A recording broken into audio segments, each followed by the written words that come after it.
আমরা নিরপেক্ষ নই, আমরা মুক্তিযুদ্ধের পক্ষে। সুধী দর্শক শ্রোতা, দৃষ্টিকোণ ৭১-এর পক্ষ থেকে আপনাদের স্বাগত জানাই।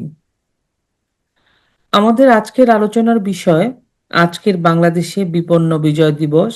এই বিজয় দিবসে এবারে গত ২ বছর যাবৎ হচ্ছে না কোনো কুচকাওয়াজ, বন্ধ করে দেওয়া হয়েছে এবং সরকার নির্দিষ্ট করে বলছেন না যে কেন তারা কুচকাওয়াজটা করবেন না। প্যারেড হচ্ছে না। এই প্যারেডটা দিয়ে আমরা উদযাপন করতাম আমাদের বিজয় দিবসের শুভ লগ্ন। রাজনৈতিক বিশ্লেষকরা অনেকে বলছেন এই কুচকাওয়াজ হচ্ছে না ৭১-কে মুছে ফেলার জন্য। আবার কেউ কেউ বলছেন এই কুচকাওয়াজে রাষ্ট্রপতিকে সালাম দিতে হবে, সেই জন্য ইউনূস তার প্রতিহিংসা থেকে এই কুচকাওয়াজ করতে দিচ্ছেন না, কারণ উনি চান না রাষ্ট্রপতিকে বিশেষভাবে সম্মান প্রদর্শন করা হোক, কারণ এই অনুষ্ঠানটাতে রাষ্ট্রপতি মূল ব্যক্তি যাকে সম্মান প্রদর্শন করা হয়। নানাভাবে যদি বিশ্লেষণ করি, কিন্তু দিন শেষে এই আমাদের মুক্তিযুদ্ধকে বিলীন করে দেওয়ার, মুছে দেওয়ার একটা চক্রান্ত ডক্টর ইউনূস এবং তার বাহিনী করছে গত ১৭ মাস যাবৎ, সেটা আমরা দেখতে পাচ্ছি। তো এই সমস্ত বিষয় নিয়ে আলোচনা করব এবং আমরা আমাদের আমাদের বিজয় দিবসকে আমরা আমাদের মতো উদযাপন করার চেষ্টা করব। সেই কারণেই আমি এমন দুজন ব্যক্তিকে নিয়ে এসেছি যারা মুক্তিযুদ্ধের সাথে সরাসরি সম্পৃক্ত ছিলেন এবং এখনো কাজ করে যাচ্ছেন আমাদের জন্য, দেশের জন্য, জাতির জন্য, বাংলাদেশের জন্য, মুক্তিযুদ্ধের জন্য, স্বাধীনতার জন্য। তিনি একজন হচ্ছেন ডক্টর নুরুন নবী, বীর মুক্তিযোদ্ধা, আপনাদের সবার পরিচিত। নবী ভাই, দৃষ্টিকোণ ৭১-এ আপনাকে স্বাগত জানাই। ধন্যবাদ।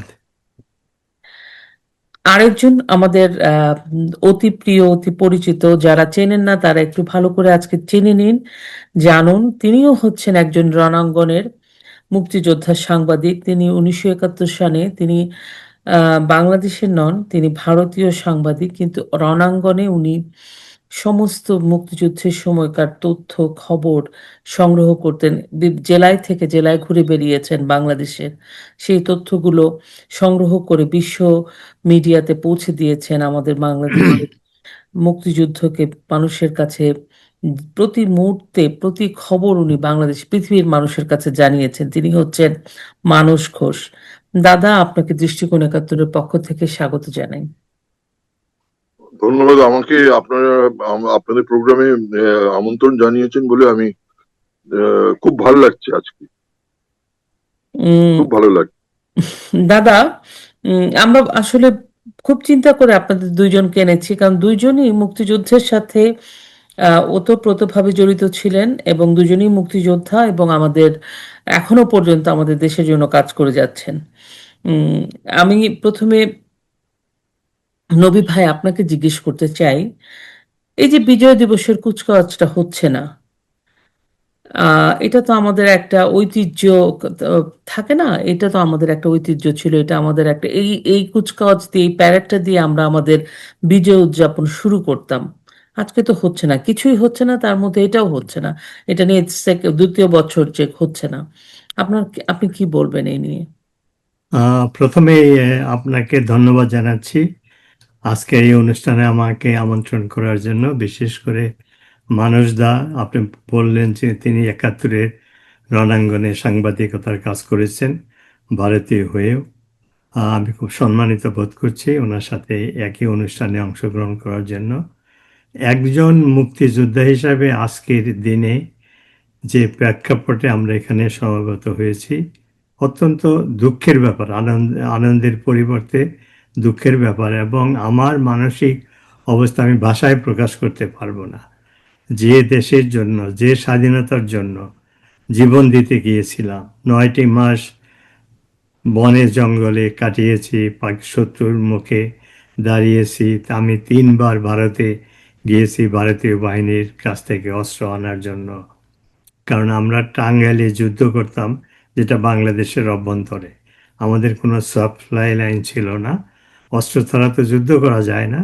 সেই অস্ত্র সংগ্রহের জন্য আমার দায়িত্ব ছিল।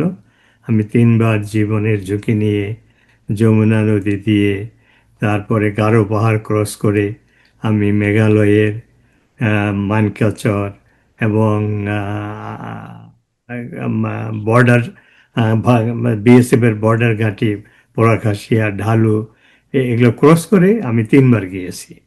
তো আজকে যে প্রেক্ষাপটে 16ই ডিসেম্বর, আজকে এখন 15ই ডিসেম্বর, একদিন পরেই, 2 দিন পরেই 16ই ডিসেম্বর হবে। এই কুচকাওয়াজ কেন বন্ধ করা হয়েছে, কেন উদযাপন করা হচ্ছে না, এটা এক্সপেক্টেড। গত 15 মাসে ইউনূস সরকারের যদি কার্যক্রম আমরা দেখি, তাদের পলিসি দেখি, তাহলে এই ইউনূস সরকার হলো মুক্তিযুদ্ধ বিরোধী, পাকিস্তানপন্থী, জামাত শিবিরের তারা সবার সমর্থনে তিনি ক্ষমতায় বসেছেন। এবং শেখ হাসিনা সরকার, বঙ্গবন্ধুর কন্যা, যিনি 15-16 বছর দেশ শাসন করেছেন, মুক্তিযুদ্ধের চেতনা বাস্তবায়ন করেছেন, তাকে অপসারণ করার জন্য আন্তর্জাতিক এবং দেশীয় ষড়যন্ত্র হয়েছিল। গত বছর জুলাই আগস্টে যে তথাকথিত গণ অভ্যুত্থান বা বিপ্লবের কথা বলা হয়, এটা গণ অভ্যুত্থানও ছিল না, বিপ্লবও ছিল না। এটা ছিল যে 71-এ পরাজিত শক্তি, সে দেশি এবং বিদেশি, তারা মিলিয়নস অফ ডলার খরচ করে মুক্তিযুদ্ধের পক্ষের শেখ হাসিনার সরকারকে অপসারণ করেছিল। আমেরিকার প্রেসিডেন্ট ডোনাল্ড ট্রাম্প এই বছরের প্রথমে বলেছিল যে আমেরিকার থেকে একটি এজেন্সি, ইউএস এইডের থেকেই 29 মিলিয়ন ডলার বাংলাদেশে গিয়েছে ডাইরেক্টলি। তিনি আরো বলেছেন 21 মিলিয়ন ডলার গিয়েছে ভারতের মাধ্যমে, অর্থাৎ 50 মিলিয়ন ডলার গিয়েছে আমেরিকার একটা এজেন্সি থেকে। আরো 2টো এজেন্সি যারাও সিআইএর সহযোগিতায় শেখ হাসিনার বিরুদ্ধে কাজ করেছে, সেই 2টো সংস্থা হলো আইআরআই, আরেকটা হলো ডিপ স্টেট। তাহলে আপনি চিন্তা করেন যে শেখ হাসিনা সরকারকে 1 বছরেই প্রায় 200 মিলিয়ন ডলার পাঠানো হয়েছে, এবং ক্যাশ টাকা। সেই টাকাগুলো তো আর আকাশেও যায় না, জলেও যায় না। সেই টাকাগুলো কোথায় গিয়েছে? বাংলাদেশের বিভিন্ন মুক্তিযুদ্ধ বিরোধী, জামাত শিবির থেকে শুরু করে বিএনপি, বুদ্ধিজীবী, এবং কালকে একটা টকশোতে, একটা ভিডিওতে শুনলাম 56 মিলিয়ন ডলার নিয়েছে 3 সেনাবাহিনীর প্রধান, সেনাবাহিনী, নৌবাহিনী এবং বিমান বাহিনী প্রধান। 56 ডলার তারা ভাগাভাগি করে নিয়েছে 3 অগাস্টে গত বছরে। তাহলে ব্যাপারটা কি দাঁড়ালো, যে এই এতগুলো টাকা দিয়ে সন্ত্রাসীদেরকে হায়ার করে, টোকাই, এবং যে সমস্ত ছাত্রদের খাবার পয়সা ছিল না, জুতা কেনার পয়সা ছিল না, স্যান্ডেল পরতো, খাবার পয়সা ছিল না, টিউশনি করতো, তাদের পকেটে কোটি কোটি টাকা গিয়ে তাদেরকে সন্ত্রাসী হিসাবে সেই টাকা দিয়ে এই সন্ত্রাসী কার্যক্রম করে শেখ হাসিনার সরকারকে সরানো হয়েছে। এবং এই কাজটা ছিল একটা ফলস ন্যারেটিভ তৈরি করে গত 16 বছরে শেখ হাসিনা সরকারের বিরুদ্ধে মিথ্যাচার করে একটা জনমত সৃষ্টির চেষ্টা করা হয়েছিল। এবং তারই ফলপ্রসূ হিসাবে 3 অগাস্টে সেনাবাহিনী যে কাজটা করেছিল, বিশেষ করে সেনাপ্রধান, এখন তো ডিটেইল ঘটনা ফিরে আসতেছে যে এটা ছিল একটা কু। কারণ আওয়ামী লীগ এই বাংলাদেশটাকে প্রতিষ্ঠা করেছে, সবচেয়ে প্রাচীনতম দল। এই সরকার 15 বছর ক্ষমতায় ছিল। ইচ্ছা করলে শেখ হাসিনা 1 ঘন্টার ডাকে লক্ষ লক্ষ মানুষ ঢাকা শহরে সমবেত করতে পারত, কিন্তু তিনি রক্তক্ষরণ চান নাই। যখন তিনি বুঝতে পারলেন সেনাবাহিনী বিট্রে করেছে, যদি সে ক্ষমতায় থাকতে চান তাহলে তার সমর্থকরা আসবে, সংঘর্ষ হবে, রক্তক্ষয় হবে, তিনি সেটা চান নাই। যার ফলে তিনি ভারতে গিয়েছেন রক্তক্ষয় অ্যাভয়েড করার জন্য।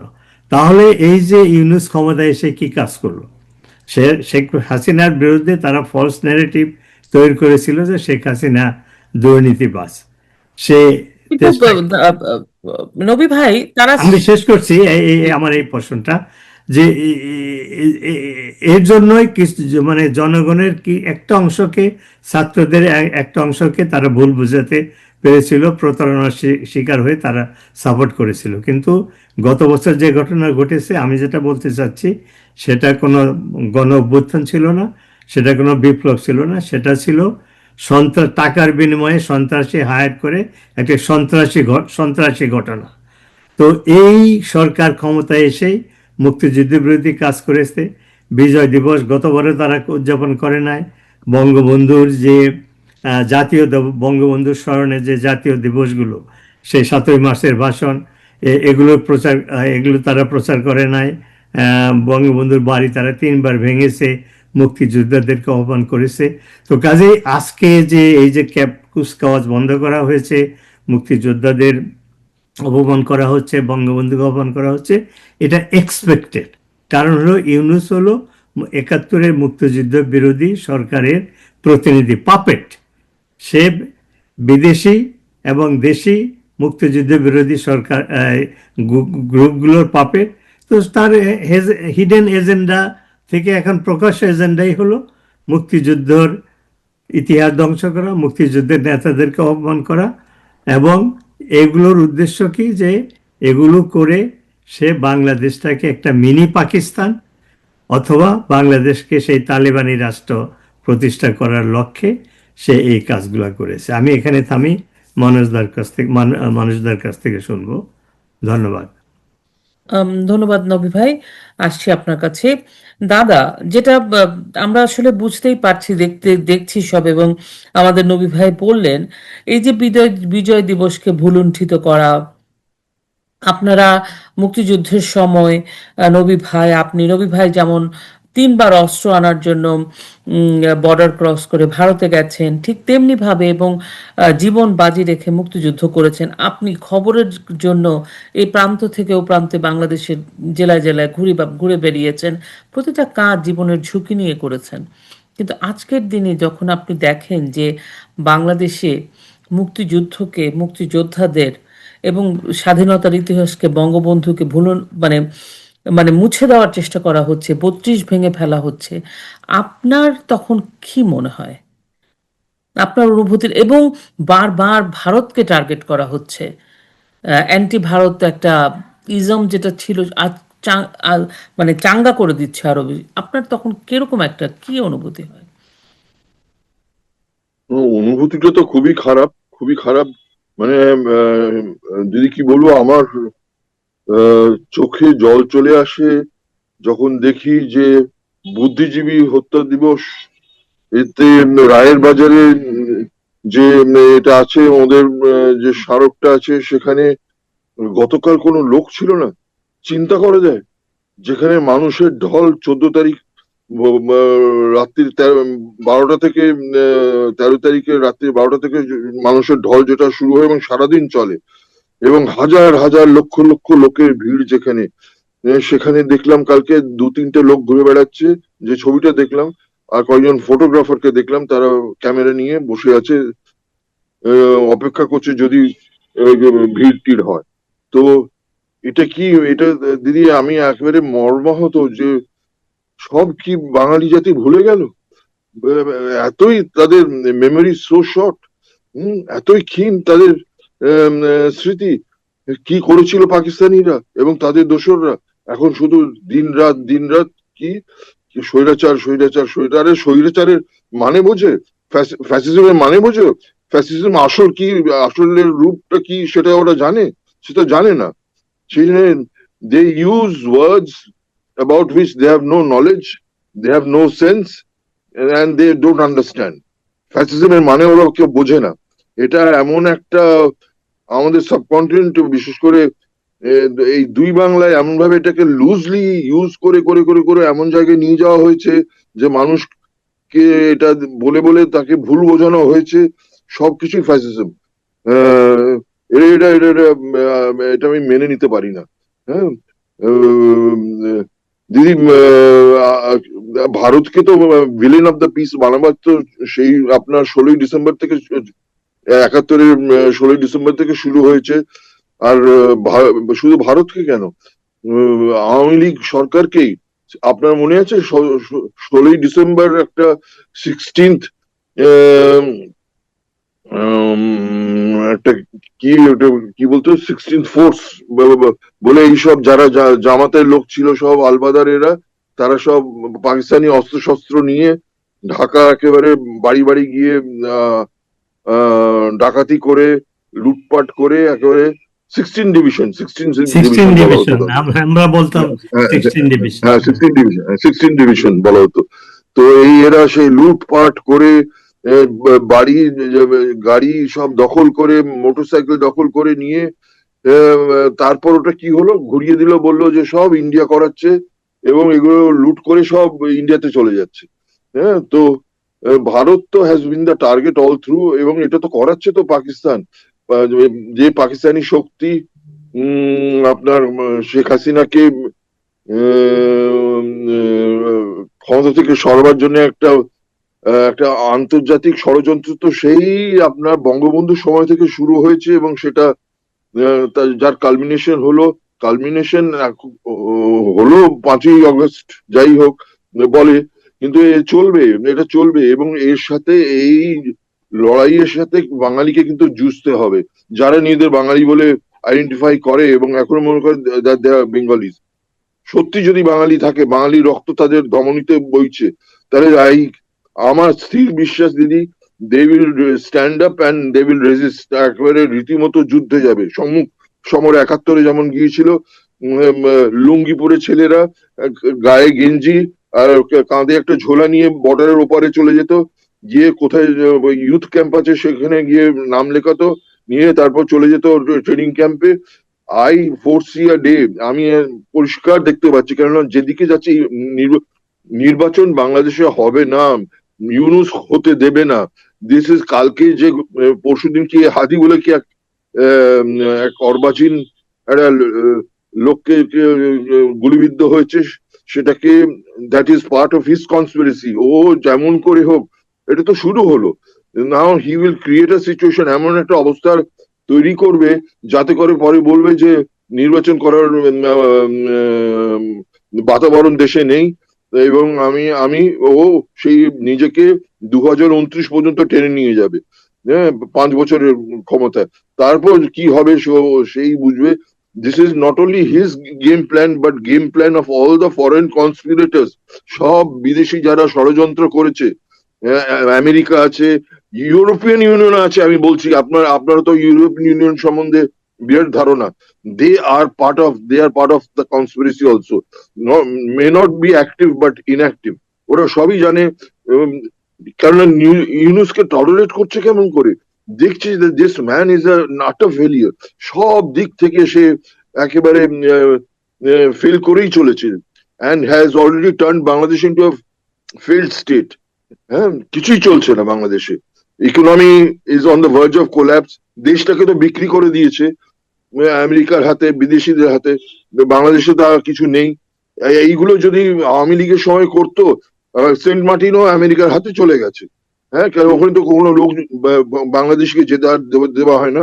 আর ওখানে সব আমেরিকান নাবিক টাবিকরা আসছে, শুনছি নাকি সব আমেরিকান নেভির লোকেরা সবাই এসে কক্সবাজার থেকে এসে এ করে লঞ্চ করে চলে যাচ্ছে ওখানে। So it has already been handed over, এবং whatever the incomplete agenda the Americans had entrusted him with, সেটা ও পুরো করবে। বলবে যে আমাকে আরো 4 বছর সময় দাও, আমি সেটা তোমাদের হয়ে পুরোপুরি কমপ্লিট করে দেবো। তো কিন্তু এটা এটা একটা বিরাট অংশ যারা পরাজিত শক্তি, রুন্নবী সাহেব যেটা বললেন একেবারে সঠিক, পরাজিত শক্তিকে কাজে লাগাচ্ছে the Americans and the ISI, American deep state and the ISI and the Pakistani deep state। এবং তারা তো সংখ্যায় কম নয়, তাদের সংখ্যা রীতিমতো বিশাল। তো আশার আলো আমি একটাই দেখছি, যে এখনো কিন্তু মুক্তিযোদ্ধারা, যদিও মুক্তিযোদ্ধাদের টার্গেট করা হয়েছে ওদের শেষ করার জন্য, এই তো সেদিনকে তারাগঞ্জ রংপুরে দেখলাম স্বামী স্ত্রী কে, যারা দুজনেই মুক্তিযোদ্ধা ছিলেন, তাদের কি বলে গলা কেটে ফেলে রাখা হয়েছে বাড়ির মধ্যে। এবং সেটাকে এখন সব ইউজ করাচ্ছে part of his game plan. এবং এটা অন্য খাতে বইয়ে দেওয়ার জন্য পুলিশকে দিয়ে বলানো হচ্ছে যে এটা হচ্ছে অর্ডিনারি ক্রাইম, পেটি ক্রাইম অফ থেফট করতে এসেছিল। সব আলমারি ভাঙা টাঙা ছিল, চুরি করতে এসেছিল, কিছু না পেয়ে ও মেরে দিয়ে চলে গেছে। Absolute rubbish, absolute rubbish. লোকেরা বিশ্বাস করছে না, লোকেরা বিশ্বাস করছে না। ওরা জানে যে মুক্তিযোদ্ধা হ্যাভ বিন আ টার্গেট। সে ফজলুর রহমান বাড়ির সামনেও এই যে পরাজিত শক্তি লোকেরা গিয়ে বসেছিল, ধর্নায় বসেছিল আপনার সেই জুলাই মাসে, গত জুলাই মাসে। এবং এই ধরনের আরো তার আগে আপনার জুতোর মালা পরানো হয়েছিল এক বৃদ্ধ মুক্তিযোদ্ধাকে। তো কিন্তু এখন কথা হচ্ছে, কিন্তু আমার মনে হয় না বাঙালি এত সহজে, একটা অংশ আছে যারা নিজেদের আইডেন্টিটি, যারা নিজেদের আইডেন্টিটি সম্বন্ধে খুবই সচেতন, যে বাঙালি হিসেবে যারা এখন মনে করে যে দে আর বেঙ্গলিজ, রিয়েল রিয়েল বেঙ্গলিজ, তারা রুখে দাঁড়াবে। কিন্তু আমার স্থির বিশ্বাস একদিন না একদিন। এবং considering the state of the economy, Bangladesh is on the verge of collapse, একেবারে মুখ থুবড়ে পড়বে। আমি জানি না কোন সাহসে ইউনূস এইসব খেলা খেলছে। ওর ওর যে মাস্টার প্ল্যান আছে, সে তো ডিপ স্টেট মাস্টার প্ল্যান করে দিয়েছে, meticulously designed master plan. Accordingly, he's trying to execute that. This is also part of his, যে এইভাবে টার্গেটেড কিলিং হবে, করে ইলেকশনটাকে বানচাল করো, করে তারপর বলো যে ইলেকশন করা যাবে না। এবং কি বলে, আমি ক্ষমতায় থাকছি নিদেন পক্ষে আরো 4 বছর, 2029 পর্যন্ত আমি কন্টিনিউ করব, যেটা ওর লাইফের অ্যাম্বিশন। কিন্তু যারা বাঙালি, যারা মুক্তিযোদ্ধা, তারা কি তাকে সেই সময় দেবে? আমার তো মনে হয় না। আমার আসবো স্থির দাদা। বিশ্বাস, I foresee an upheaval, another upheaval coming very soon. ওকে দাদা, আমি আসবো আপনার কাছে। ধন্যবাদ। আমি এখন একটু নবী ভাইয়ের কাছ থেকে বিষয় জানতে চাই, যেটা দাদা প্রায় অনেকবার বললেন যে ইউনূসের এটা মেটিকুলাস প্ল্যান। এই যে একজন ইনকিলাব মঞ্চের যে ছেলেটাকে গুলি করা হলো, সেটা নিয়ে এখন বলছে যে, আমি একটু আগেই দেখছিলাম যে যে নাকি দোষী, যে নাকি সাসপেক্ট, সে নাকি বর্ডার ক্রস করে ভারতে গিয়ে গুয়াহাটিতে লুকিয়ে আছে, এরকমও তারা জেনে ফেলেছে। আমি সোশ্যাল মিডিয়াতে দেখলাম, আমি সত্য মিথ্যা জানি না। এই অবস্থায় এই যে দাদা বলছেন যে ওনার একটা ইলেকশন বানচাল করার একটা ডিজাইন, কিন্তু যেই ফর্মে সে ইলেকশন করতে চাচ্ছে, সেই ফর্মে যদি ইলেকশন করেও, তাহলেও তো মনে হচ্ছে ওনার প্রেফারেবল দল হচ্ছে জামাত ইসলাম, ইসলামী মৌলবাদী একটা দল। এটা তো ইলেকশন করলেই বা কি হবে, বানচাল করলেই বা কি হবে? সরি। আম, আমি মানুষদার সূত্র ধরেই বলতে চাই, জি। ইউনূস আর আমৃত্যু ক্ষমতায় থাকার জন্য এই ক্ষমতায় এসেছে, ষড়যন্ত্র করেছে, নিজের টাকা খরচ করেছে, এবং ষড়যন্ত্রকারী দেশ, যে সমস্ত দেশ, তাদের টাকা ব্যবহার করে সে ক্ষমতায় এসেছে। এখন ক্ষমতায় এসে তাকে থাকতে হলে তো সে ষড়যন্ত্রের মাধ্যমে এসেছে, তো ষড়যন্ত্রে করেই তো থাকতে হবে সে। আমরা যদি 15 মাসের তার অ্যাক্টিভিটি দেখি, একটার পর একটা ষড়যন্ত্র করছে, সেটা যখন ব্যর্থ হচ্ছে আরেকটা ষড়যন্ত্র করছে।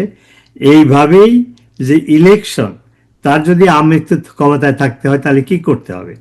হয় ইলেকশনটা যাতে না হয় সেই চেষ্টা, আর অথবা যদি ইলেকশন দিতেই হয়, জনগণের চাপেই হোক, বিদেশিদের চাপেই হোক, তাহলে সে এমনভাবে একটা রিগিং ইলেকশন করে তার যে পছন্দের দল, যারা বলে বেড়াচ্ছে সে প্রথম দিকে যে আমার নিয়োগদাতা হলো এই স্টুডেন্ট, আর তার সমর্থক হলো বিএনপি, জামাত, তো যদি ইলেকশন হয় সেই ইলেকশনটা করবে একটা রিগিং ইলেকশন, যেখানে জামাতকে ক্ষমতায় সে বসাতে পারবে।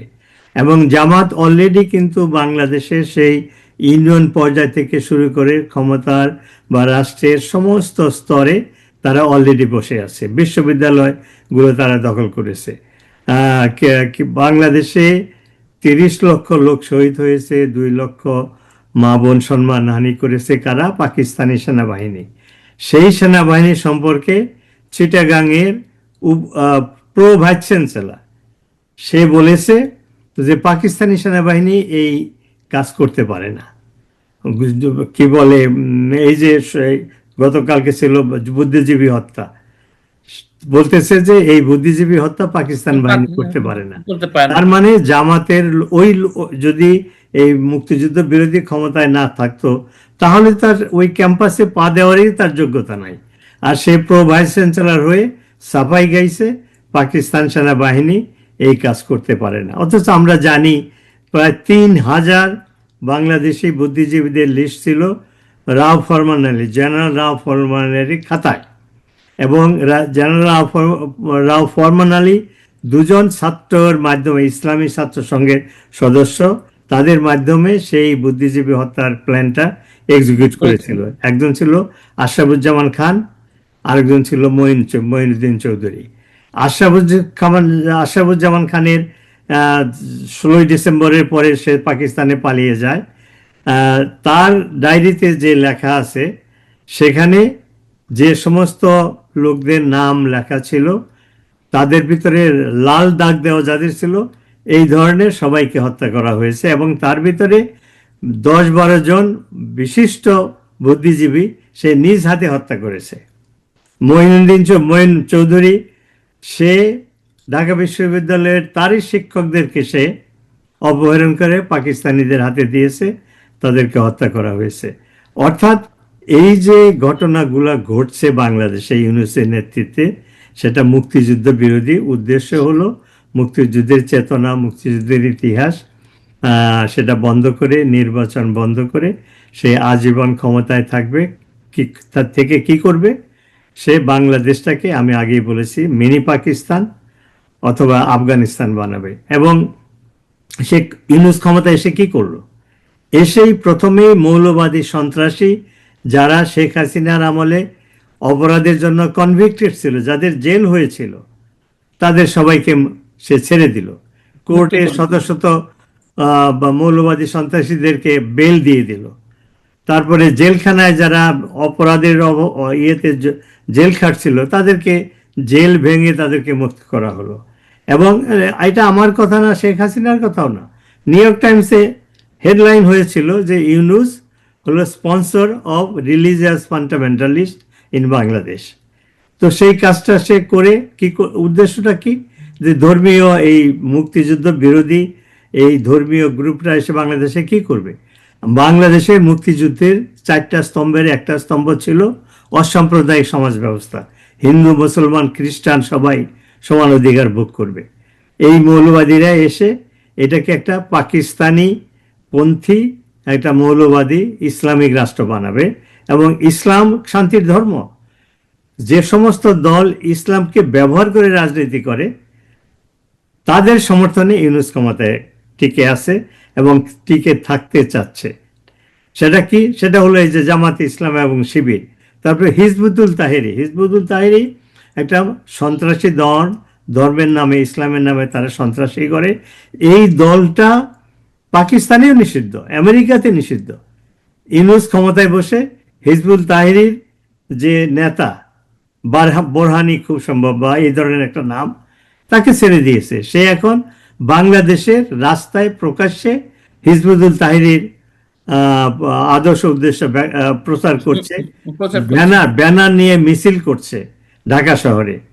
তো এইগুলো এখন বাংলাদেশটাকে শাসন করছে পাকিস্তানের আইএসআই।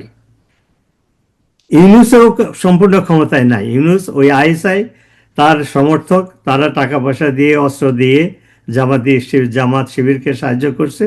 এবং এই আইএসআই এর প্রত্যেকটা, আমি একটা রিপোর্টে দেখলাম যে বাংলাদেশের প্রতিটা ক্যান্টনমেন্টে আইএসআই এর অফিস।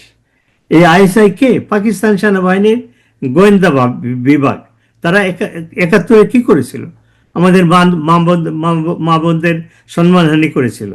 ইতিহাসে রেকর্ড আছে যে একটা মুসলিম জনগোষ্ঠীর সবচেয়ে বৃহত্তর সংখ্যা 30 লক্ষ মুসলমানদেরকে হত্যা করেছে পাকিস্তান সেনাবাহিনী।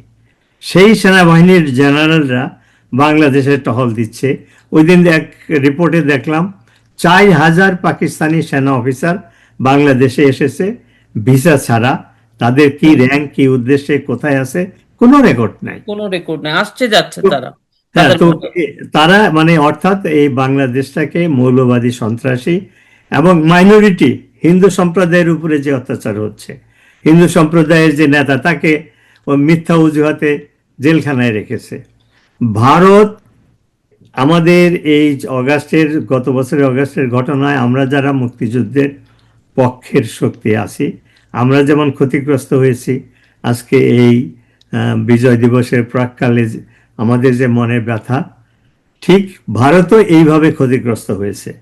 কারণ এই ভারত যদি সেই সময় আমাদেরকে সাহায্য না করতো, 1 কোটি লোককে খাবার দিয়েছে, আশ্রয় দিয়েছে, 200 কোটির উপরে ভারতীয় অর্থ ব্যয় হয়েছে এই বাংলাদেশের যুদ্ধে, প্লাস হইল রিফিউজিদের পালতে। তারপরে আমি নিজে সাক্ষী যে যখন অস্ত্রের দরকার ছিল আমি 3বার ভারতে গিয়েছি, জীবনের ঝুঁকি নিয়ে গিয়ে সেখান থেকে অস্ত্র নিয়ে এসেছি। ভারতীয়রা আমাদেরকে ট্রেনিং দিয়েছে। আমি যে যে অফিসার সাথে যোগাযোগ করতাম 11 সেক্টরে মেঘালয়ের তুরাতে, ব্রিগেডিয়ার সানসিংয়ের ব্রিগেড হাজার হাজার মুক্তিযোদ্ধাদেরকে ট্রেনিং দিত। সেখানে ছিল মেইনলি ময়মনসিংহ, জামালপুর, টাঙ্গাইলের ছেলেরা ট্রেনিং দিত। সেই ব্রিগেডিয়ার সানসিংয়ের দেখেছি কি দরদ নিয়ে মুক্তিযোদ্ধাদেরকে সে ট্রেনিং করাচ্ছে। ট্রেনিং দিত, এবং তার নামই ছিল, ডাকনাম ছিল বাবাজি, ব্রিগেডিয়ার সানসিং বাবাজি। বাবাজি। আমি 21 বছরের একজন যুবক, আমার কোনো র্যাঙ্ক ছিল না, আমার কোনো ইউনিফর্ম ছিল না, জুতা ছিল না, লুঙ্গি পরা অবস্থায় একটা রিফিউজিদের যে শার্ট, যেটা পকেট ছাড়া, সেই অ্যাটায়ার, এই চেহারা নিয়ে লেফটেন্যান্ট জেনারেল অরোরা, একজন জেনারেল যে ইস্ট কমান্ডের জিওসি ছিল, ইস্টার্ন কমান্ডের, সে আমার সাথে দেখা করে যুদ্ধের পরিস্থিতি নিয়ে আলোচনা করেছে, সিক্রেট মিশন অ্যাসাইন করেছে।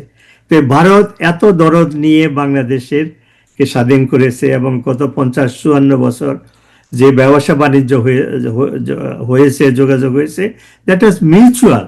ভারতেরও লাভ হয়েছে, বাংলাদেশেরও লাভ হয়েছে। অথচ এই পাকিস্তানপন্থী কি বলে মুক্তিযুদ্ধ বিরোধী শক্তি ইউনুস নিজে এবং তার সমর্থক সবাই ভারত বিদ্বেষী প্রচারণা, মিথ্যা অভিযোগ তারা করে যাচ্ছে।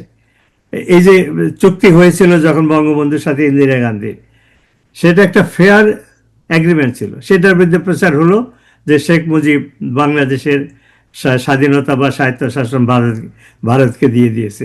তো 54 বছর তো হয়ে গেছে, 2টো মিলিটারি সরকার এসেছিল, আওয়ামী লীগ তো মাত্র ছিল 16 বছর, তারা তো এই চুক্তি বাতিল করে নাই। তারপরে এই শেখ হাসিনার বিরুদ্ধে যে ফলস ন্যারেটিভ তৈরি করা হয়েছিল যে ভারতের বা যতগুলো চুক্তি হয়েছে সব ভারতের ফেভারে, তো গত 15 মাসে তো একটা চুক্তি বাতিল করে নাই। ভারত 2-1টা চুক্তিতে একটু রেস্ট্রিকশন দিয়েছে, সেখানে ক্ষতি হচ্ছে বাংলাদেশের। তার মানেটা কি? ওই চুক্তিগুলো ছিল বাংলাদেশের ফেভারে। কাজে এই যে মিথ্যাচার, এই যে বিদ্বেষ, ভারতের বিরুদ্ধে যে উস্কানিমূলক যে সমস্ত তথ্য মানে বলা হচ্ছে, সেগুলোর উদ্দেশ্যই হলো যে পাকিস্তানপন্থী একটা রাষ্ট্র বাংলাদেশ তারা প্রতিষ্ঠা করবে, ভারতের বিরুদ্ধে একটা বলে মিথ্যাচার করে ভারত বিদ্বেষে একটা সেন্টিমেন্ট তৈরি করে তারা ক্ষমতায় থাকবে। কিন্তু আমি দাদার সাথে একমত, এগুলো সাকসেসফুল হবে না। বাংলাদেশের ভারত বিরোধী, মুক্তিযুদ্ধ বিরোধী বাংলাদেশের ভেরি মাইনর অ্যামাউন্ট, মেবি 10% লোক হতে পারে, কিন্তু তাদের কথা আমরা কেন শুনতে পাচ্ছি? কারণ তারা এখন ক্ষমতায়, মিডিয়া তাদের হাতে, সেনাবাহিনী তাদের পক্ষে। কিন্তু এখনো আমার দৃঢ় বিশ্বাস, এখনো বাংলাদেশের তৃণমূল লোকের সাথে আমার যোগাযোগ আছে, 90% লোক তারা মুক্তিযুদ্ধের চেতনায় বিশ্বাসী, তারা ভারতকে বন্ধু রাষ্ট্র মনে করে, তারা ভারতের বিরুদ্ধে না। কিন্তু এই উস্কানিমূলক কাজগুলো হচ্ছে কারণ এই সরকার এখন ক্ষমতায়, সমস্ত প্রোপাগান্ডা তাদের হাতে। তার এক ইডিয়েট একটা কি প্রেস সেক্রেটারি আছে, কি বলে ডাস্টবিন কবির না হোয়াট এভার, সে যে সমস্ত ভারত বিরোধী কথাবার্তা বলে, সেগুলো মানে মাঝে মাঝে হাস্যকর মনে হয়, মাঝে মধ্যে মনে হয় যে বিলো দ্য বেল্ট, তার যে অ্যাটাক বিলো দ্য বেল্টই মনে হয় বেশি একটা পাশে। তো সেই জন্য আমি এত মানে খারাপ সিনারিও বা ওয়ার্স্ট সিনারিওর পরিবর্তেও আমি বলতে চাই বাংলাদেশের মানুষের জয় একদিন হবে। তারা মুক্তিযুদ্ধের চেতনায় বাংলাদেশকে ফিরিয়ে আনবে, তারা ভারত বিদ্বেষী না, তারা মৌলবাদী সন্ত্রাসীদেরকে সাপোর্ট করে না, কিন্তু আন্তর্জাতিক ষড়যন্ত্রের জন্য এবং অর্থ অর্থ একটা ফ্যাক্টর। কারণ একটা শ্রমিক এই যে টাকাগুলো এসেছিল তার মানে একটা এখন হিসাব বেরোচ্ছে যে কে কে পেয়েছে, ইন্ডিভিজুয়াল, ইনস্টিটিউশন, এবং এর অধিকাংশ অনেকগুলো টাকা গিয়েছে বস্তিতে। বস্তির লোকেরা গরিব মানুষ, তারা এই ক্যাশ পেয়ে যখন তাদেরকে ডাকা হয়েছে তোমরা মিছিলে আসো, তারা মিছিলে এসেছে।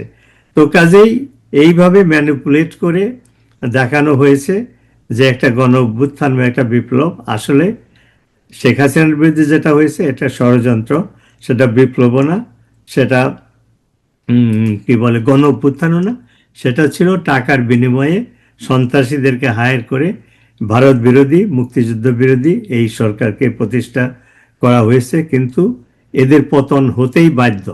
বাংলাদেশের মানুষের পিঠ যখন দেয়ালে ঠেকে যায় তারা সামনের দিকে আগায়, সেই অবস্থায় এসেছে। তৃণমূলের কর্মীদের কাছ থেকে আমি যে আমার যোগাযোগ আছে, তাদের যে চিঠি পাই, তারা যে দুঃখ কষ্টের মধ্যে আছে সেটা ঠিক, কিন্তু তারপরেও তারা রুখে দাঁড়াচ্ছে। যখন ছাত্রলীগ ছেলেরা যখন মিছিল করতো, ঝটিকা মিছিল, 50-60 জন লোক হতো, কিন্তু এখন এই যে গত 13 তারিখে যে মিছিল হলো সাইমালটেনিয়াসলি সারা বাংলাদেশে হাজার হাজার লোক সেখানে পার্টিসিপেট করেছে। আমার সৌভাগ্য হয়েছিল সেই 69-এর গণ আন্দোলনে অংশগ্রহণ করা। তখন যে সিমটমগুলো দেখেছিলাম গণ অভ্যুত্থানে আইয়ুব খানের বিরুদ্ধে, মুনায়েম খানের বিরুদ্ধে, সেই সিমটমগুলো আমি এখন দেখতে পাচ্ছি।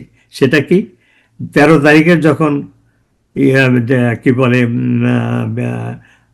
মিছিল হলো, সরকার বিরোধী বিক্ষোভ হলো, সেখানে তাদেরকে ইনস্ট্রাকশন দেওয়া হয়েছিল যে তোমরা অমুক জায়গায় একত্রিত হবা, সেখান থেকে আমরা মিছিল বের করব।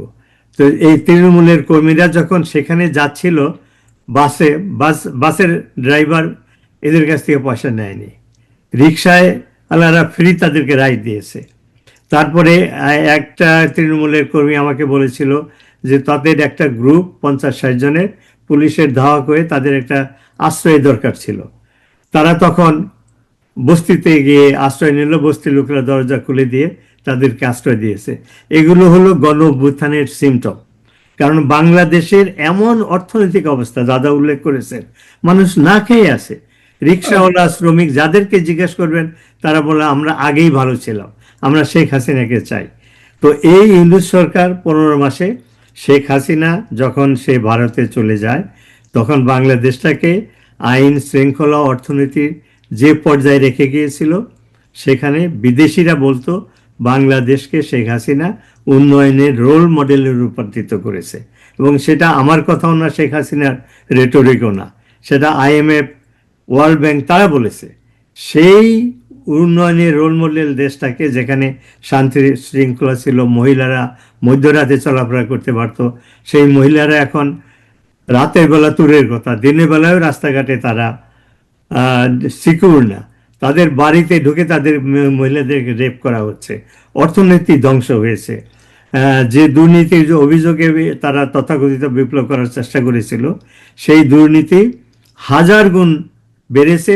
পার্টিকুলারলি ইউনূস নিজে দুর্নীতিবাজ একজন ব্যক্তি। তার প্রমাণ প্রথম দিন ক্ষমতায় এসেই 666 কোটি টাকার ট্যাক্স প্যাকেজ যে রায় তার বিরুদ্ধে হয়েছিল, সেটা সে মওকুফ করে নিল। এছাড়া তার গ্রামীণ ব্যাংক নেক্সট 5 ইয়ার্সে কোনো ট্যাক্স দিতে হবে না। এর চেয়ে দুর্নীতির আর বড় কোনো এক্সাম্পলের দরকার আছে? হিউম্যান রাইটস, ওয়েস্টার্ন কান্ট্রি ভেবেছিল সে নোবেল প্রাইজ পেয়েছে, শান্তির দূত, আসলে প্রমাণ করেছে গত 15 মাসে সে অশান্তির দূত। এই যে হিউম্যান রাইটস ভায়োলেশন বিশ্বাস করে না, তার প্রমাণ হলো 3200 পুলিশ অফিসারকে হত্যা করা হয়েছিল, তাদের বিচার বন্ধ করেছে ইন্ডেমনিটি অর্ডিন্যান্স জারি করে। এটা হিউম্যান রাইটস ভায়োলেশন। মহিলাদের কথা তো আমি আগে উল্লেখ করলাম। আওয়ামী লীগের শত শত কর্মী, আমি এখনই শেষ করব, আওয়ামী লীগের হাজার হাজার কর্মী জেলখানায়, সাংবাদিকদের বিরুদ্ধে মিথ্যা মামলা দিয়ে, খুনের মামলা দিয়ে তাদেরকে বন্দী করা হয়েছে। 200-এর বেশি সাংবাদিকদের অ্যাক্রিডিটেশন ক্যান্সেল করা হয়েছে। পত্র পত্রিকা মিডিয়া দখল করা হয়েছে।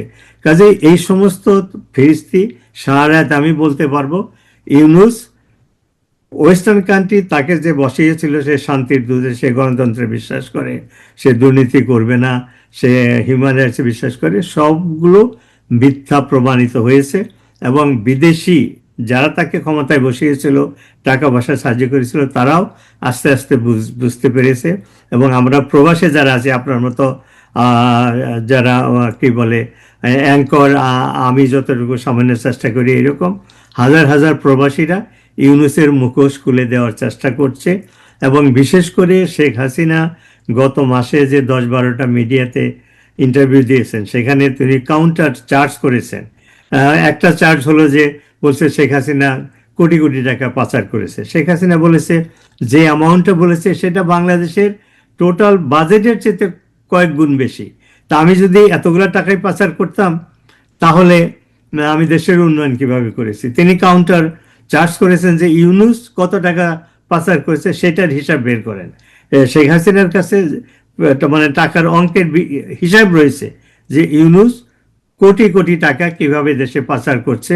গ্রামীণ ব্যাংকের সাথে আরো নবী ভাই, আমি নবী শেষ ভাই, করছি এখানেই, জি 50টা মানে আরেকটা স্যাটেলাইট কোম্পানি করে সাইফন করে সে কোটি কোটি টাকা বিদেশে করেছে। তো কাজেই বিদেশি শক্তি তারা বুঝতে পেরেছে যে ইউনূস তাদের স্বার্থ রক্ষা করবে না। এবং ভারতের ব্যাপারে শেষ কথা বলি যে ভারতও ক্ষতিগ্রস্ত হয়েছে। ভারত তার পেটের ভিতরে একটা মৌলবাদী সন্ত্রাসী রাষ্ট্রকে কখনোই সমর্থন করবে না এবং পরিবর্তন হতেই হবে।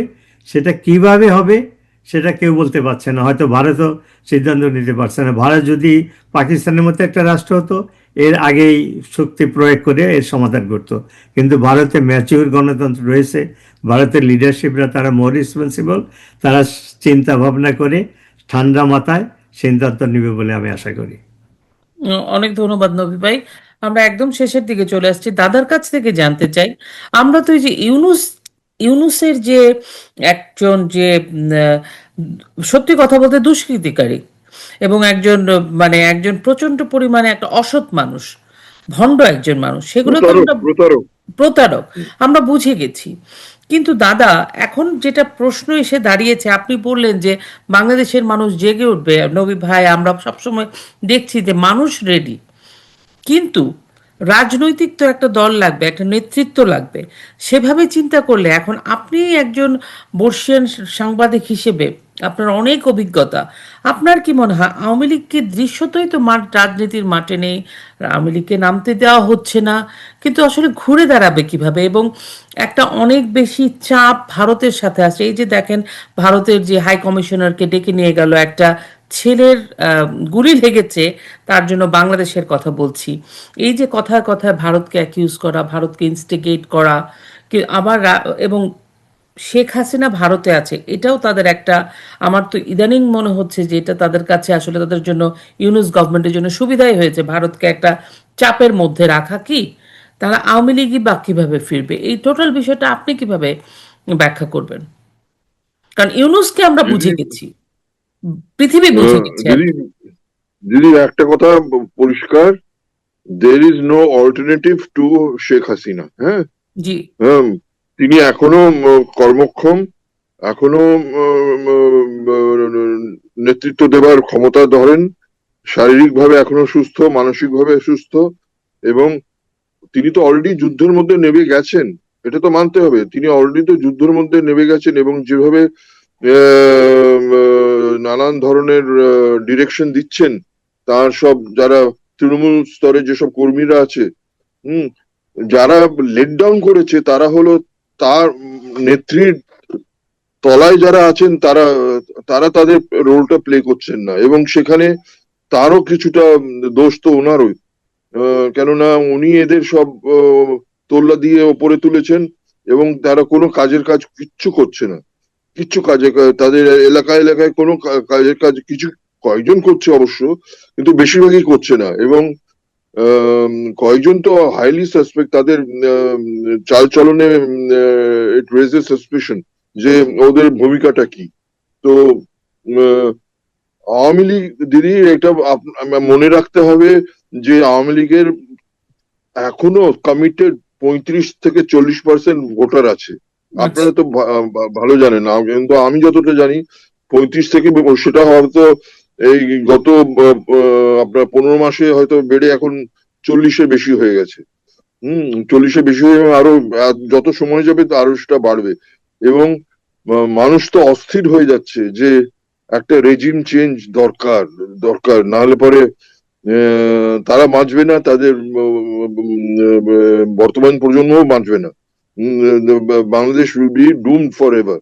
দেশ বিক্রি হয়ে যাচ্ছে সবই বুঝছে, কিন্তু ওই একটা কিন্তু নেত্রী ঠিক সময় আমার মনে হয় উনি যাবেন দেশে, ঠিক সময়, the right time, right hour, এবং জনগণই নিয়ে যাবে ওনাকে। জনগণই নিয়ে যাবে তার মানুষ যখন খেপবে এদের বিরুদ্ধে, ও রুখে দাঁড়াবে, দেখবেন মানুষই নিয়ে যাচ্ছে। এবং এই কাদেরিয়া বাহিনীর মতন অনেক বাহিনী গড়ে উঠবে, তারা আপনার এদের সাথে যুঝবে, লড়াইয়ে যুঝবে। এবং সেদিন বেশি দেরি নেই দিদি, যখন আমি এখনো বিশ্বাস করি যে by March April there will be a change. এখনো বিশ্বাস করি there will be a change for the better. There will be a regime change because একে লোকেরা বিশ্বাস তো করেই না, তার প্রতি কোনো শ্রদ্ধাও নেই, তাকে এখন ঘৃণা করে। People have nothing but hate for this man, this blighter, Yunus. হ্যাঁ, তো তার প্রতি ঘৃণায় মানুষে মানে তার নাম শুনলে অনেকে, আমি জানি যে থুতু পর্যন্ত পাবে, বলে ওর নাম করবেন না আমাদের সামনে প্লিজ। তো when a leader evokes such hatred, তার বহিঃপ্রকাশ নানান রকম ভাবে আপনার প্রকাশ পাবে, আপনারা দেখবেন it will kind of surface in no time. এবং দাদা, একটা বিষয় জানতে চাইছিলাম। আহ, ভারতের আসলে এই যে একদম 17 মাস ফ্রম দ্য ডে ওয়ান যখন থেকে ইউনুস আসলো, তখন থেকে কিন্তু এই যে চিকেন নেক, তারপরে ভারত বিদ্বেষ, তারপরে রিটায়ার্ড আর্মি অফিসাররা ভারতকে নিয়ে বলছে সেভেন সিস্টার টুকরা না করলে বাংলাদেশ শান্তি হবে না। মানে প্রতিনিয়ত এই শেষমেশ এই যে ইনকিলাব মঞ্চের যে ছেলেটাকে যে গুলি করা হলো, সেটাকেও ভারতকে অ্যাকিউজ করা হলো। তারপরে বললো ভারতের থেকে আরো 50 জনকে নাকি, এরকম আমি সোশ্যাল মিডিয়াতে দেখেছি যে হিট লিস্ট আছে, সবকিছুতেই একটা ভারত লিঙ্ক। তো এই অবস্থাতে আপনি তো একজন বর্ষিয়ান, একজন খুবই সিনিয়র একজন জার্নালিস্ট, ভারত সরকার ব্যাপারটাকে আসলে কিভাবে, মানে ডে বাই ডে এটা তো গেটিং ওয়ার্স্ট। যেমন আমাদের যে বাংলাদেশের যে ভারতীয় কূটনীতিবিদ আছেন, অ্যাম্বাসেডার আছেন, ওনাকে ডেকে নিয়ে গিয়ে তলব করে, এরভাবে নিউজ এসছে যে ওনাকে তলব করে এটা নিয়ে কথা বলা হয়েছে যেন কোনো আশ্রয় প্রশ্রয় না দেওয়া হয়। তো বাংলাদেশ থেকে একজন এরকম খুনি বেরিয়ে যায় বা কিভাবে, সে প্রশ্ন আছে। কিন্তু ভারত সরকার আসলে কি করছে দাদা, আপনি কি বুঝতে যদি এই লাইনটা ইউনুস ইউনুস নিজের, he is trying to cover his tracks, ইংলিশে বলে he is trying to cover his tracks.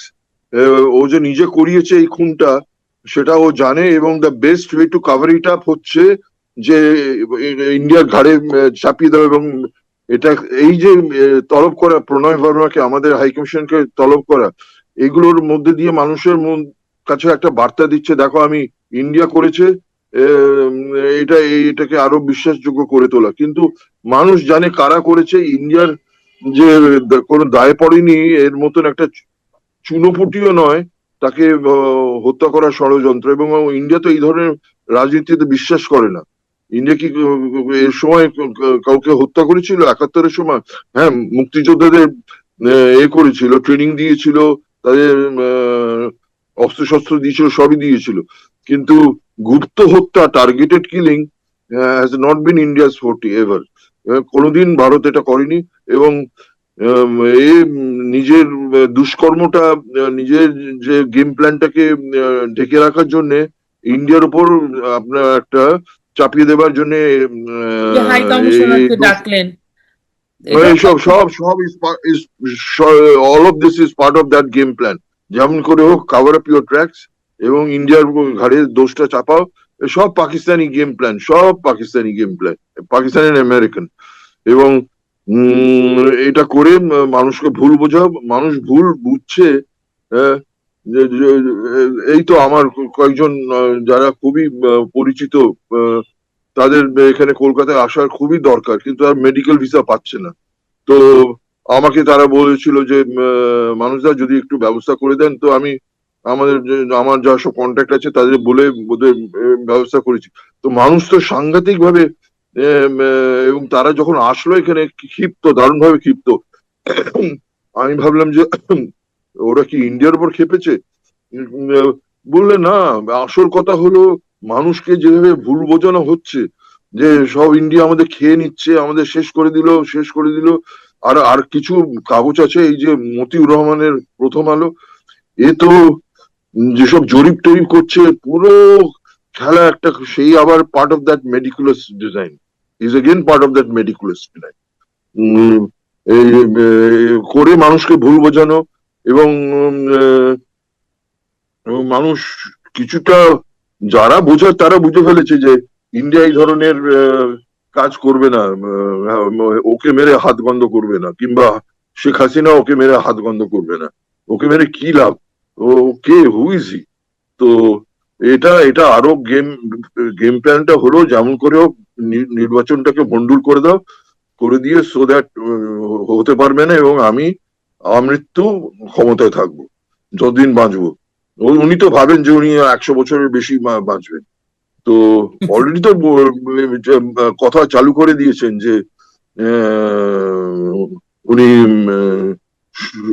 ওনার শতায়ু হবে, এবং উনি উম, ক্ষমতায় যতদিন বেঁচে আছেন ততদিন ক্ষমতায় থাকবেন। আমার মনে হয় না that is going to realise. এবং দিদি একটা জিনিস আমার একেবারে, আমি তো দেখেছি, আই হ্যাভ সিন পিপল 71-এর সময়, যদিও 71 আর এখনকার আমি 71-এর প্রিজম দিয়ে বাংলাদেশকে দেখছি না। আমি দেখছি যে পরিস্থিতি উদ্ভব হয়েছে তার নিরিখে আহ, আহ, বাঙালি কিন্তু এগুলোকে সব নজরে রাখছে, যা সব ঘটছে সেগুলোকে সব নজরে রাখছে। এবং যখন বিস্ফোরণ হবার কথা, তখন ঠিক সময় বিস্ফোরণ হবে, জনবিস্ফোরণ হবে, আপনি দেখবেন। এবং আমার স্থির বিশ্বাস এগুলো এখনো মুক্তিযোদ্ধারা মরে যায়নি, যদিও তারা অনেকে ওপরে চলে গেছেন, কিন্তু তাদের নেক্সট কিছু প্রজন্ম আছে যারা এখনো কমিটেড টু আইডিয়ালস অফ মুক্তিযুদ্ধ। সেই চেতনাকে এখনো তারা ধারণ করে। শহীদ পরিবারের যারা 71-এর প্রজন্ম যারা আছে, তারা এখনো সেই চেতনাকে ধারণ করে। সে এখনো যেসব আইডিয়া ছিল সেটাকে এখনো তাদের স্থির বিশ্বাস আছে। এবং আমি তো দেখি, তখন আমি I get I faint hope of a Bengali upsurge once again taking place in Bangladesh. হুম। অনেক ধন্যবাদ দাদা, অনেক ধন্যবাদ নবী ভাই। আপনাদের সাথে আহ, সময় কাটাতে পারলে সবসময় ভালো লাগে। আমি জাস্ট এক লাইনে আমাদের এই যে নবী ভাই বলবেন, তারপরে দাদা বলবেন, তারপরে আমরা শেষ করে দিব। আমাদের স্বাধীনতা দিবস, আমাদের বিজয় দিবস উপলক্ষে জাস্ট কিছু একটু বলুন। আমি আমি আশাবাদী। আমি যে সমস্ত খবর রাখি, ইউনূসের যেতেই হবে, পতন হবে। কবে হবে সেই দিনক্ষণ বলা যাচ্ছে না, কিন্তু আমাদের জয় হবে, মুক্তিযুদ্ধের চেতনা বাস্তবায়িত হবে। তার কারণ আমাদের একজন শেখ হাসিনা রয়েছে। বাংলাদেশের মানুষের আশা আকাঙ্ক্ষা চাওয়া পাওয়া শেখ হাসিনা বোঝেন, বিশ্ব রাজনীতি তিনি বুঝেন। এবং তারপরেও আমাদের ভারতের মতো বন্ধুরাষ্ট্র রয়েছে, ভারতের সরকার, ভারতের জনগণ আমাদের ভালো চায়। কাজে আমি আশাবাদী ইউনূসের পতন হবে, বাংলাদেশে আবার মুক্তিযুদ্ধের চেতনা বাস্তবায়িত হবে, মুক্তিযুদ্ধের পক্ষের সরকার প্রতিষ্ঠিত হবে, এবং শেখ হাসিনা বাংলাদেশে ফিরবেন অতি শীঘ্রই। কিন্তু ডেটটা উনিও হয়তো জানেন না, আমিও জানি না, কিন্তু শেখ হাসিনা বাংলাদেশে ফিরে আবার সেই মুক্তিযুদ্ধের চেতনা প্রতিষ্ঠা করার নেতৃত্ব দেবেন, এটা আমার আশা। অনেক ধন্যবাদ নবী ভাই। দাদা, আপনি কিছু বলুন আমাদের বাংলাদেশের মানুষের জন্য এই বিজয় দিবসের। প্রহরে। দিদি, আমার শেখ হাসিনার নেতৃত্বের প্রতি আমার গভীর আস্থা আছে, এবং উনি তার জীবন সংগ্রামে এই ধরনের চেয়ে আরো বেশি কঠিন সময়, কঠিন সময় এসছে, পরিস্থিতির উদ্ভব হয়েছে, সেটাকে তিনি সামলে সেটাকে উতরে she has turn the corner and she has come back to power. এবং আমার স্থির বিশ্বাস উনি সেটা আবার করে দেখাবেন, এবারেও করে দেখাবেন। She will not fail her people. কেননা একটা কথা, বঙ্গবন্ধুর, উনি হচ্ছেন বঙ্গবন্ধুর কন্যা, এবং she is a committed person. হ্যাঁ, উনি একেবারে উড়ে উড়ে এসে জুড়ে বসা ব্যক্তি নন। She is not a fly by night operator, হ্যাঁ, অর পলিটিশিয়ান। ওর একটা রাজনৈতিক একটা ব্যাকগ্রাউন্ড আছে, একটা পেডিগ্রি আছে। All this will help her to to take the right decision at the right time. এবং তিনি যা যা এখন সিদ্ধান্ত নিচ্ছেন, ভালোই সিদ্ধান্ত নিচ্ছেন, স্থির সিদ্ধান্ত নিচ্ছেন। এবং তিনি বাংলাদেশকে এই বিজয়ের মাসে, যদিও কিছু কিছু খারাপ দুঃসংবাদ আসছে, কিন্তু আমার স্থির বিশ্বাস শেখ হাসিনা এই বিজয়ের মাসটাকে করে ভিত্তি করে উনি তার যে ভবিষ্যতে চলার যে পথটা, সেটা তিনি আরো সুগম করে তুলবেন, এবং অনেক বিজয় হবেই। বাঙালির বিজয় হবে দিদি। কেউ কেউ ওই বঙ্গবন্ধু বলতে হবে, বাঙালিকে কেউ দাবায় রাখতে পারবে না। The Bengali identity will ultimately prevail, whatever may be the diversion, এইসব জামাতের এইসব উল্টো পাল্টা বক্তব্য, হ্যান ত্যান শরিয়া আইন, হ্যান ত্যান, মেয়েরা বেরোবে না। বাঙালি মেয়েরা তো মেনেই নেবে না, মেনেও নেবে না, লোকের ছেলেরাও মেনে নেবে না। The Bengaliness in them, the Bengali identity will ultimately prevail. আমার স্থির বিশ্বাস। Shayla, take home message is, ৭১-এর একজন সাংবাদিক এবং রণাঙ্গনের সাংবাদিক, একজন মুক্তিযোদ্ধা, একই মেসেজ দিল, বাঙালির জয় হবে। This is the take home message. অনেক ধন্যবাদ নবী ভাই, অনেক ধন্যবাদ দাদা। অবশ্যই বাঙালির জয় হবে, এবং আপনাদের সাথে, আমাদের মাথার উপরে আপনারা আছেন। আমাদের জয় না হয়ে তো কোনো আমাদের হবেই না, আমাদের জয় হবেই। শেখ হাসিনা আছেন বলেই আরো এটা সম্ভব হবে দিদি। অবশ্যই অবশ্যই শেখ হাসিনার নেতৃত্বেই আমাদের জয়টা আসবে। আমরা বঙ্গবন্ধুর নেতৃত্বে স্বাধীনতা পেয়েছি, ভূখণ্ড পেয়েছি। আমরা ইউনূসের দুঃশাসন থেকে মুক্ত হয়ে আবারও আমরা আমাদের বাংলাদেশকে ফিরে পাবো। এটা তো শেখ হাসিনার নেতৃত্বেই হবে। আপনাদের জন্য শুভকামনা, আপনাদের প্রতি কৃতজ্ঞতা রইল দৃষ্টিকোণ ৭১-এর পক্ষ থেকে। শুধু দর্শক শ্রোতা, সবাইকে বিজয়ের শুভেচ্ছা, এবং চলুন আমরা দেশটাকে ভালোবাসি। এবং আমাদের এই যে দুইজন মুক্তিযোদ্ধা, দুইজন দেশপ্রেমিক মানুষের কথা শুনে নিশ্চয়ই আপনাদের ভালো লাগছে। আপনাদের সন্তান, সন্ততি, পরিবার পরিজনকে দেশের কথা জানান, এবং এই মানুষগুলোর কথা জানান, বাংলাদেশের বই পড়ান, ইতিহাসকে জানান। আপনারা ভালো থাকবেন, সুস্থ থাকবেন, প্রতিবেশীর দিকে খেয়াল রাখবেন। জয় বাংলা, জয় বঙ্গবন্ধু।